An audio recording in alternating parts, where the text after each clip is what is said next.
Bon, aujourd'hui, on s'attaque à un vrai poids lourd du monde de l'investissement, le duel entre la gestion active et la gestion passive. En gros, est-ce qu'il vaut mieux faire confiance à un expert qui essaye de battre le marché ou simplement suivre le mouvement? Et ça nous amène directement à la question que tout le monde se pose, non? On a ce réflexe de penser que si un service coûte plus cher, c'est qu'il doit être meilleur. Mais en finance, on va voir que cette idée elle est sérieusement bousculée. On va donc mettre face à face ces deux grandes philosophies. D'un côté, la gestion active, de l'autre, la gestion passive. Deux écoles, deux approches radicalement différentes de l'investissement. Alors, pour faire simple, c'est vraiment deux buts opposés. La gestion active, imaginez un chef étoilé. Il va choisir chaque ingrédient avec soin, un par un, pour créer un plat unique avec l'espoir qu'il soit exceptionnel. La gestion passive, elle, c'est tout l'inverse. Elle prend la recette du marché et elle la suit à la lettre sans se poser de questions, de manière totalement automatique. Ok, les philosophies, c'est bien beau, mais passons aux faits. Qu'est-ce qui se passe quand on regarde les résultats concrets, sur des années et des années? Accrochez-vous parce que la réponse, elle est plutôt inattendue. Et voilà le chiffre qui change toute la donne, plus de 90%. C'est le pourcentage de gérants actifs qui, sur le long terme, n'arrivent tout simplement pas à faire mieux que l'indice qu'ils sont censés battre. Oui, on parle bien de plus de 9 gérants sur 10 qui n'atteignent pas leur objectif. C'est énorme.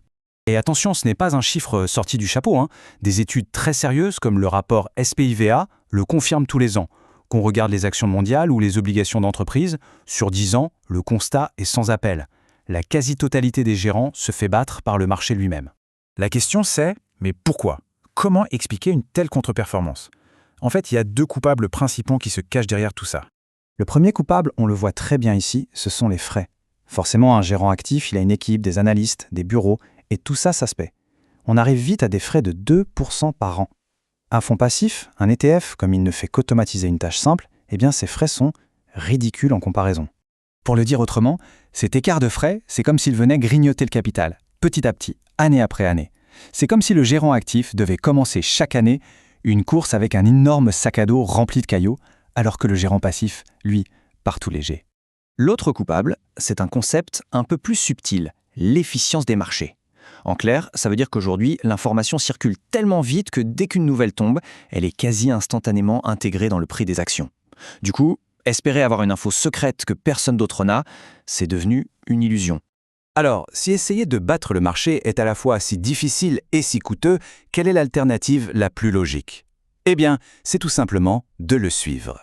Et l'outil parfait pour ça, c'est l'ETF, qu'on appelle aussi tracker.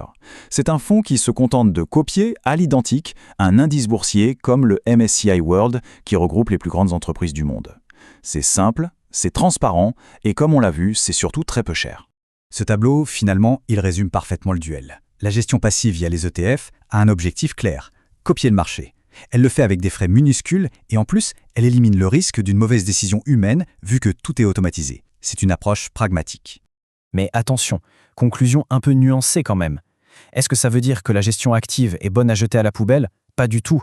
L'expertise humaine reste absolument fondamentale dans certains domaines très précis. Par exemple, si on veut investir dans des entreprises qui ne sont pas cotées en bourse ou pour choisir le bon bien immobilier, là, il n'y a pas d'indice à suivre. Il faut une vraie analyse, une sélection, un expert. Pareil pour définir une stratégie globale pour son patrimoine, c'est un travail qui demande un accompagnement actif et sur mesure. Donc la grande idée à retenir de tout ça, c'est peut-être la suivante. Pour les grands marchés boursiers, au lieu de s'épuiser à nager à contre-courant, il est souvent bien plus simple et plus performant de simplement capter la croissance du marché de la manière la plus efficace possible. Voilà, on arrive au bout de cette analyse. Bien entendu, tout ceci est à but pédagogique. Ça ne remplace en aucun cas un conseil en investissement. Chaque situation personnelle est unique, donc le mieux est toujours de se rapprocher de son conseil habituel pour avoir des recommandations vraiment personnalisées.